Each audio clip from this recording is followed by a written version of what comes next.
When you think about the Irish in Syracuse today, many people think of the big St. Patrick's Day parade, Tipperary Hill bars, and the upside-down traffic light.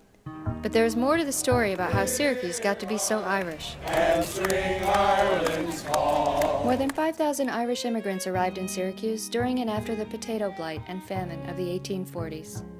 Hundreds from Thurles in County Tipperary settled in Geddes. Others from Upper Church settled in Pompey. In Syracuse, the Irish settled on the north side, and in a place on the west side we still call Tipperary Hill.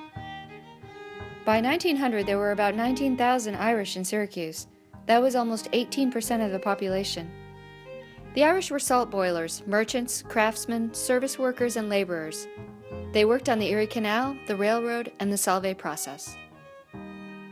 They founded two churches in Syracuse, St. Patrick's Church on Tipperary Hill and St. John the Baptist on the north side.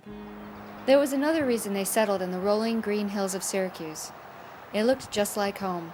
It looks exactly like Ireland. The rolling hills, the deep valleys. The Irish that settled here left Ireland not for new opportunities, but to flee oppression. By the 1960s, news columnists started to complain about the lack of connection the younger generation had to their Irish-born ancestors. The workers who gathered in Coleman's pub were replaced by young people. One article said it seemed like only half of the people on Tip Hill were Irish anymore. Yet it's hard to find a resident who doesn't act like an Irishman. It's almost as though, after living in Tipperary Hill for a while, one turns Irish. McCarthy remembers it a different way. I can remember Sunday dinners where we'd always have a stranger at the table, especially my grandmother's table. People from Ireland would come and stay with her until they got settled. Today, about 15% of Syracuse identifies with Irish ancestry, according to the U.S. Census.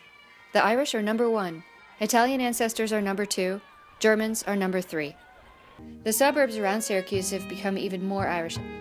Still, people return to the Irish icons that remain on Tip Hill, a traffic light with the green over the red, the stained glass windows at St. Patrick's Church, the community of bars and restaurants. And, to complete the circle, many of those ancestors are drawn back to Ireland to learn where they came from.